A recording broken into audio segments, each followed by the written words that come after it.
If you couldn't tell already, Browns draft rumors are in full swing. And for the first time in a while, it's actually kind of interesting because unlike previous years, the Browns are in the first round and picking second overall. So do future you right now a favor, subscribe to the channel. That way when we get more intel and more leakage and more crumbs regarding the upcoming draft, you're the first to know because you're subscribed to the #1 Cleveland Browns draft rumors channel out there. So with that, let's talk about some of the buzz, and that is Colorado's Shedeur Sanders. Andrew Berry, Kevin Stefanski in Mobile, Alabama for the Senior Bowl, and a couple of the Browns beat reporters down there were able to catch up with these two guys and talk about Sanders. And here's what Berry said. Shedeur is a really impressive young man. He's poised, he's calm, he's smart, and you can tell that he's been raised by, quite honestly, a Hall of Fame dad. We're going to get to know him even more over the course of the spring, but he's really impressive. You want some, rain cloud on your day? This is a nothing burger. I'm not looking at this as very big indicator of one way or the other. Andrew Berry and the Browns, think about them historically. Do they ever show their hand? Are they the type of head coach GM tandem to get up on front of the mic and give a viral quote? No, that's not them. These guys do not enjoy sharing more than they have to with the media. So when Andrew Berry goes up and says, hey, he's a nice guy, I don't look at that as, oh my God, it's happening. Everyone, like Michael Scott, it's happening. No, I see Andrew Berry just saying nice things about prospects and nothing more. Don't look at this and say, this is evidence that the Browns want to go with Shedeur Sanders. If they do end up selecting Shedeur, I promise you it's not going to be because Berry in January in Mobile, Alabama goes, yeah, Shedeur is a really impressive young man. Come on. Let's do some more, deeper digging than that. Deeper digging than that. Sorry. Now, another Browns front office member down in, head coach Kevin Stefanski, part of the upper brass, talked about what they are looking for in a quarterback. And the quote that's kind of gone, I wouldn't say viral, but picking up headlines a little bit is the "we believe in our system." Let's add some more context to it. Here's the entire quote from Stefanski. We're looking at everything. You talk about the quarterback position. It's important when it comes to winning and losing. We get that. We've had different guys that we have won with. We believe in our system and a system that is going to adapt to our best players, and certainly you are thinking about the quarterback position when it comes to that. AKA, I won with PJ Walker. I'm not the issue. That's what Stefanski really wants to say. But he can't quite say it because that's just not who he is. He's never looking to lead the tabloids. He's not trying to give the media a big, juicy piece of meat to lunch on. No. But what he wants to say, and listen, Kevin, I'll say it for you. I won with PJ Walker against the San Francisco 49ers, who would go on to represent the NFC. Yeah, if you think there's a problem with the Kevin Stefanski Browns organization and way of doing things, you are wrong. The problem we had last year was not me, it was Deshaun Watson. And I don't blame Stefanski for being a little bit on the defense when talking about we have a good system in place here. He's trying to boost his image right now. Because right now his image is a coach who just won 3 games this past season. Now, another thing that I found not interesting but worth sharing from the Senior Bowl is what Zach Jaxson tweeted out. As you'd expect, because it's the reason he's here, wherever the quarterbacks go during the Senior Bowl practice, Kevin Stefanski is never more than 10 yards behind them. A lot of ideas floating out there as to whether or not the Browns are going to go quarterback at number 2. What I'll say is this. No minds are going to be made up at the Senior Bowl. Senior Bowl, if I'm being fully honest with you guys, is a good part of the pre-draft process for some players. You know who it benefits a lot? It benefits guys like Mike Green, who you probably had not heard of before Thursday or Wednesday. But the edge rusher out of Marshall, who led the country in sacks, just put a projected first-round pick, Josh Connerly out of Oregon, the offensive tackle, on his back, dominating him in a one-on-one rep. That's who the Senior Bowl benefits. Players who don't play in the SEC or the Big Ten, that don't get Kirk Herbstreit and game day following them around, and they don't have the spotlight, and no one pays attention to them because they don't play at big schools. And everyone just rules them out because, well, yeah, you had 17 sacks, but you're also playing South Alabama and James Madison. You wouldn't do that against big competition. And then Mike Green goes, watch me, because I just beat Josh Connerly, who's supposed to go round 1 out of Oregon. So yeah, I would put up these numbers in those conferences. That's who the Senior Bowl, in my eyes, really benefits. You should not look at the Senior Bowl as a way to come up with an evaluation on Jalen Milroe and Jaxson Dart and Dylan Gabriel. If you want to know if they're good or not, go watch their games. They played 12 plus of them. That's where you should come up with opinions on Power 5 quarterbacks. When they play 12 games, don't forget about those games. Far too often, because of how late the draft is, people get obsessed with the pre-draft process. And I can be guilty of this from time to time. But they make this mistake of forming their entire opinion of a prospect based on what happens from January to April. 90%, in my eyes, of your evaluation should be from September to January. If you want to look at the combine to see what he weighs in at, okay, that's important. If you want to see if a cornerback is 6'2" versus 6 foot, yeah, that could be a big difference maker. Don't evaluate a quarterback based on him getting a practice or two in with guys he's never worked with. That's not a good way to make an evaluation.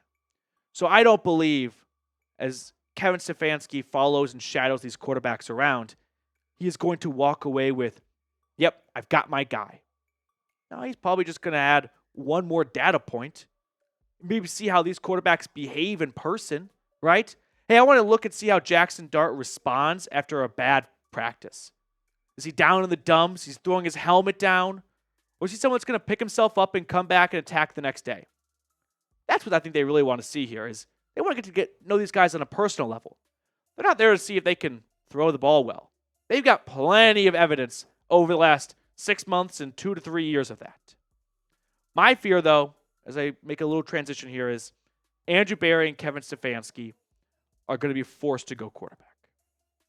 Jimmy Haslam has been known to meddle. It's not new information.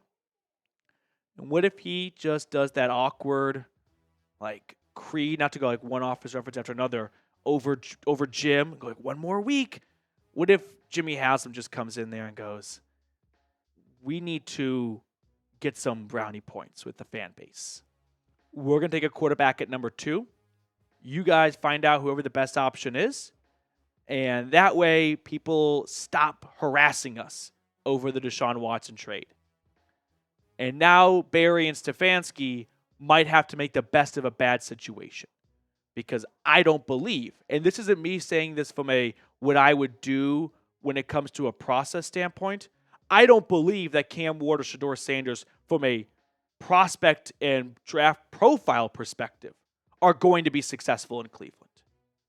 They are quarterbacks that are not big enough difference makers where they can elevate everyone around them. And if you're picking second overall, that's the point. Jaden Daniels took over a team that was horrible.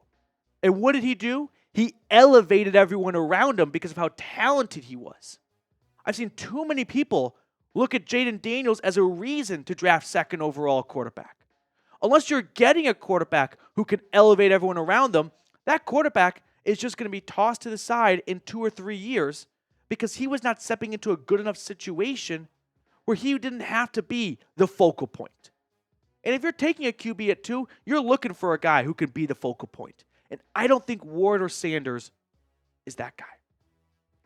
Some other Senior Bowl notes I want to share here. Jalen Milroe, tough day. So if you're thinking Tommy Reese connection, not his best. But like I also said 5 minutes ago, my opinion on Jalen Milroe will not be from the Senior Bowl. It'll be from what he did at Alabama the last 2 years. And my opinion is he's not a starting quarterback in the NFL. Jaxson Dart, a little bit better than Milroe, but the bar wasn't very high. Same goes for him. My opinion will not be based on what he does at the Senior Bowl. It'll be based on him having some bad games in very clutch situations for Ole Miss, like against Florida with a playoff spot on the line. Throws an interception, penalty, You get a second chance at it. Very next play, he's like, watch this. I'll do another one. It'll be worse than the last. So overall, I'm not very encouraged by all the quarterbacks in this class. And I'll expand on that thought and stick with me. But first, a quick shout out to our friends over at Game Time. Game Time has an awesome feature called Game Time Picks that makes getting tickets to see your favorite teams play live even easier. Game Time Picks filters out the fluff to show you only incredible deals on great seats, so you don't have to waste time searching through thousands of tickets. One thing I love about Game Time is the Game Time Picks option. If you're trying to go to, say, a Cavs game, okay, let's use that for an example here. With Game Time Picks, you're going to find the best deals available. So save yourself some money right now. Take the guesswork out of buying tickets with Game Time. Download the Game Time app, create an account, and use code CHATSPORTS for $20 off your first purchase. Terms apply. Again, create an account and redeem code CHATSPORTS for $20 off. Download Game Time today.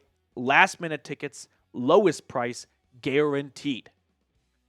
So going back to these quarterbacks, one name that I haven't talked about enough that I want to just give my thoughts on is Jaxson Dart.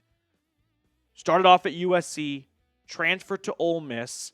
Good size, good frame, 6'1", 226, so pretty standard for a quarterback. Not the biggest, but by far not the smallest. He's got an above-average arm. I'm not going to go too far to say like Anthony Richardson style of rocket arm. You know what I mean? That's not really his calling card. He's got playmaking ability, though. He just has a knack for putting himself in a good spot to make a nice play down the field. Solid accuracy. He's pretty, standard across the board. Nothing really jumps out in a huge positive way, but nothing also scares the bejesus out of you. Now, what does scare me a little bit, though, is the style of offense he ran at Ole Miss. It may not be an offense that can give you a good indication as to whether or not it'll translate nicely to the NFL. In Lane Kiffin's offense, it's a one-read offense. It's snap and throw it here, and we hope it works out. It's not a pro-style offense where you go from your first read to your second read to your third read. Now, one thing that I don't think gets enough credit is Dart's mobility. He does have some good legs on him, so that's something to keep in mind as well. And if the Browns feel like, hey, there is more to this quarterback that we never got to see at Ole Miss because of the offense he ran, well, then you might have a true hidden gem here. But this overall thinking that I see kind of plaguing a lot of fans that I'm just going to take the next few minutes of your time and share with is someone has to be good, right? Let's take a quarterback. Someone's got to be good. And that's not the worst line of thinking if you don't mind waiting till like round 3 or round 4 of the draft. Because if you take a quarterback there and it doesn't work out, you're not SOL. If you take a quarterback second overall and it doesn't work out, you're SOL. You are where the Jets are and where the Commanders were, right? Where you're just picking at the top over and over and over again. And hopefully at some point you get it right, like the Commanders did. But maybe you don't.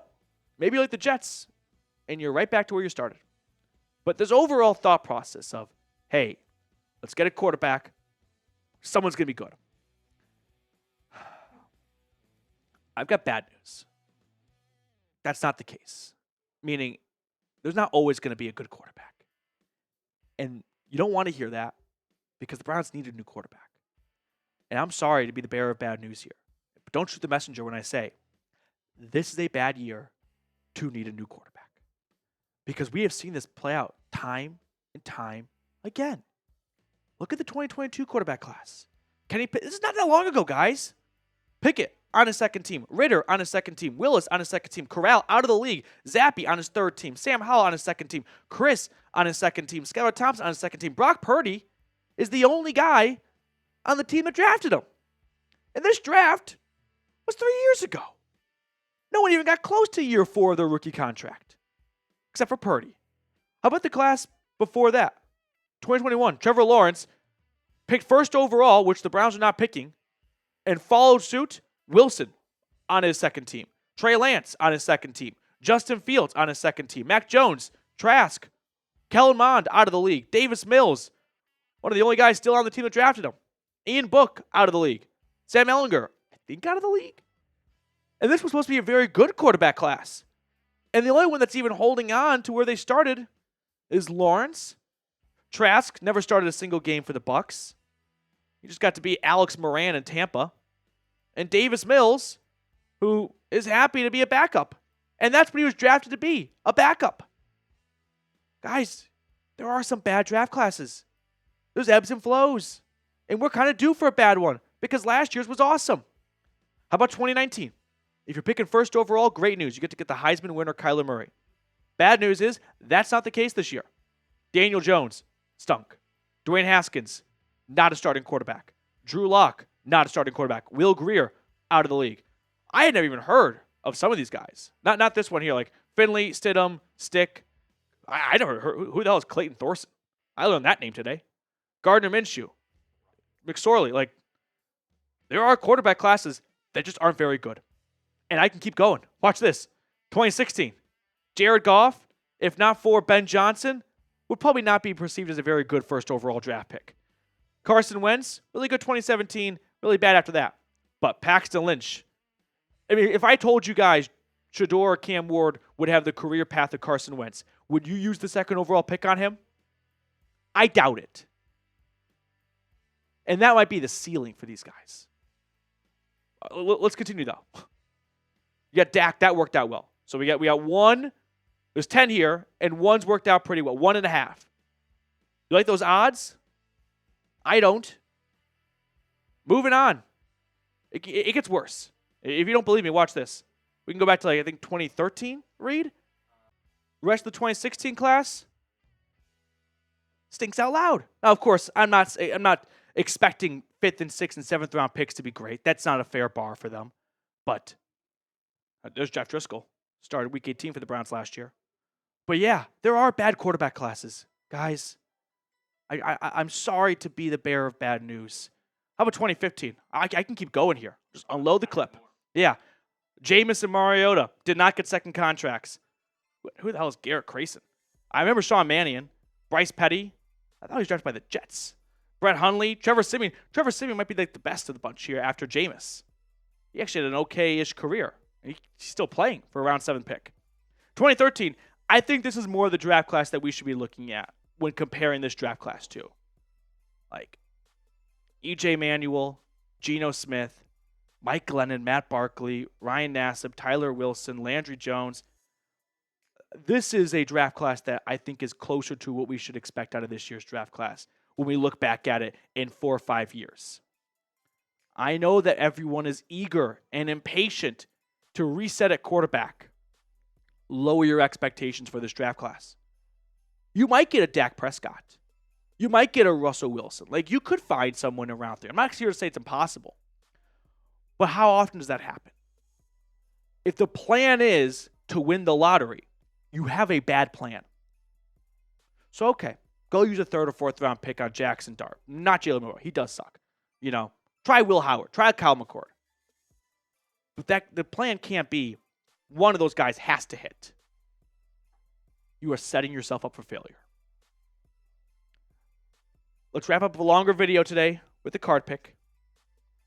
Mr. Barkus, which card do you want to go with? Let's go with Ace of Spades. I got to go back to the well. Ace of Spades? Ace of Spades is the go-to. I'm going to go with a 7 of clubs. I'm feeling good, too. 10 of clubs. 10 of clubs. All right. I'll see everyone later.